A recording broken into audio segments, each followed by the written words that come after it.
Perbuatan akan saya mulai dalam hitungan 1, 2, 3. Curi, pahami bahwa sistem pendidikan yang banyak kita ketemui sekarang lebih cenderung ke arah progresif. Sekolah memberikan siswa keluasan untuk memilih minat. Tapi kurikulum dibuat lebih fleksibel dan guru diposisikan sebagai fasilitator bukan sebagai otoritas utama pengetahuan. Pada praktiknya, banyak siswa yang lebih sibuk mengejar proyek atau kegiatan yang sesuai minat mereka. Tapi mereka tidak benar-benar menguasai literasi dasar, matematika, sains maupun logika. Akibatnya apa juri? Kita mendapati generasi yang punya kebebasan yang luas tapi miskin fondasi akademik. Permasalahannya adalah sistem progresif ini seringkali menciptakan kesenjangan kualitas pendidikan. Ketahui juri bahwa latar belakang siswa berbeda-beda. Siswa yang berasal dari keluarga yang mampu akan mendapatkan tambahan pendidikan di luar sekolah, seperti kursus, bimbel, ataupun akses internet. Sementara siswa dari keluarga yang biasa saja tidak akan mendapatkan bekal yang sama. Karena itu, pendekatan progresif akan justru memperbesar ketidakmerataan pendidikan. Terlebih lagi, tanpa penguasaan dasar yang kuat, siswa akan kesulitan membangun kapasitas berpikir kritis, kesulitan bersaing di tingkat global, dan mudah kehilangan harap.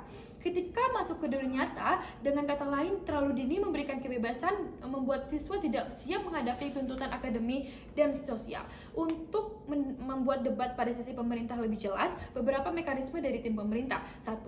Sekolah menengah menekankan mata pelajaran inti. Bukan berarti pelajaran lain dihilangkan, tetapi lebih mengarah ke fokus mereka akan lebih di pelajaran inti. 2. Kita akan menerapkan sistem belajar tidak hanya sekedar diskusi bebas, tapi menekankan pada penguasaan konsep seperti membaca, menganalisis, menghafal dasar, lalu diuji dengan evaluasi rutin, dan pembelajaran akan bersifat menyenangkan dan tidak memaksa. 3. Kita akan menerapkan penilaian yang bukan hanya ujian tertulis, tetapi juga penilaian esai, debat kecil, atau proyek kelompok yang masih berbasis pada materi inti. 4.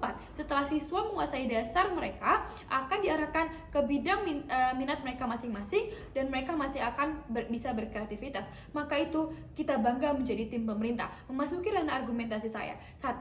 Kenapa model pendidikan klasik itu akan lebih efektif? Juri, mari kita karakterisasi para siswa. Mereka adalah siswa-siswi, mereka bukanlah aktor yang sudah matang secara emosional maupun kognitif.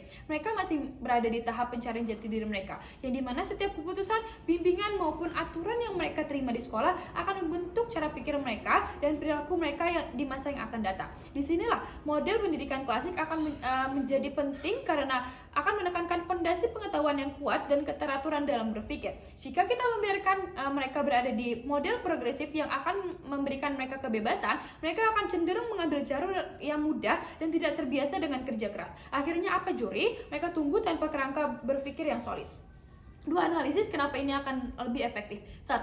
Juri sadari sekolah tidak memberikan dasar pendidikan akan buruk untuk masa depan mereka. Siswa akan tumbuh dengan pemahaman yang terfragmentasi. Artinya apa? Mereka tahu banyak hal secara permukaan saja, tapi mereka tidak akan pernah memiliki pemahaman yang mendalam. Ini akan justru buruk. Kenapa? Ketika mereka menghadapi tantangan di dunia nyata, mereka tidak bisa mengurai masalah secara sistematis. Mereka akan kabur begitu saja dan kebingungan. Mungkin akan memperkuat soft skill dan hard skill, tapi tidak melatih bagaimana cara mereka berpikir kritis. 2. Model klasik akan menuntut disiplin dan konsistensi, yang dimana siswa belajar bahwa kesuksesan tidak akan datang semudah itu. Mereka harus belajar dan kerja keras. Ini akan penting di dunia nyata karena daya tahan mental dan kebiasaan berpikir kritis adalah modal utama mereka untuk bisa bertahan hidup. Jika mereka terbiasa dengan hal-hal instan, ketika mereka mendapatkan masalah berat, mereka akan mudah mengeluh dan pada akhirnya mereka tidak bisa menyelesaikan masalah dan bergantung pada orang lain. Mereka gak akan pernah mandiri. Mungkin tim oposisi berpikir bahwa siswa yang belajar dengan metode ini akan stres dan akan banyaknya penekanan pada akhirnya, tapi saya rasa tidak. Mereka tidak akan stres karena nantinya sudah ada porsi belajar yang menyesuaikan siswa dan tidak mungkin akan terus-menerus dipaksa. Maka ini kalau misalkan tim oposisi bilang model klasik itu ketinggalan zaman atau kurang fleksibel, kami rasa itu bisa dijawab. Kenapa? Karena fleksibilitas tanpa fondasi adalah kekacauan, dan justru dengan fondasi klasik siswa punya dasar yang kuat yang bisa dipakai untuk beradaptasi pada perubahan zaman. Maka bangga menjadi tim pemerintah. Sekian, terima kasih.